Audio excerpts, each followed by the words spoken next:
Hi, Scott Orlin with CINEMA-Magazin. William Shakespeare, Romeo and Juliet. Douglas Booth, the new star, the new Romeo.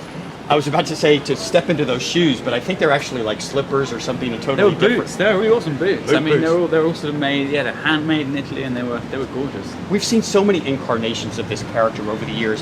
How do you bring a fresh approach to it so it's not repetitive of anything we've seen before? I think for me, I thought, you know, as a young guy, if I just approached this, you know, I just forgot about all the other incarnations. I thought, if I approach this and every single scene, every single scenario as a totally new thing, you know, if you just imagine it as a normal guy coming into these situations, how's this going to play out? So I think you can't help but create something original with a new cast, a new crew, a new location, a new everything. Then, you know, if you're just real and kinetic in the moment, you're going to create something original and new and fresh.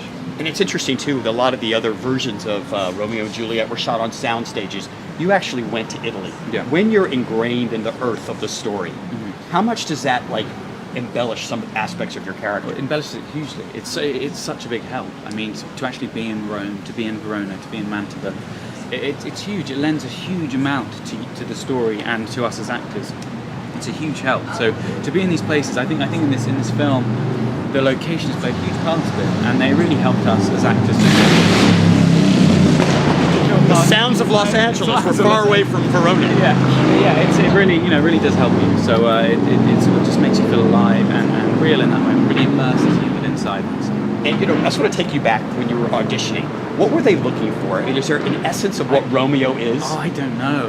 You have to ask them. I didn't know. I think they were looking for a young guy. I mean, I was there, and they auditioned like hundreds of boys in London and in the States.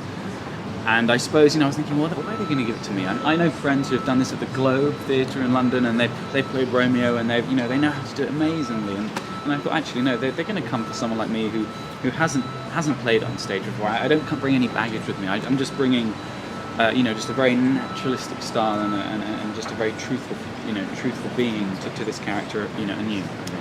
And just the last question for you: all little boys love to get on horseback, but to pick up a sword, I mean, pretend sword fights. You actually got to hold a real sword and go through the process. Yeah.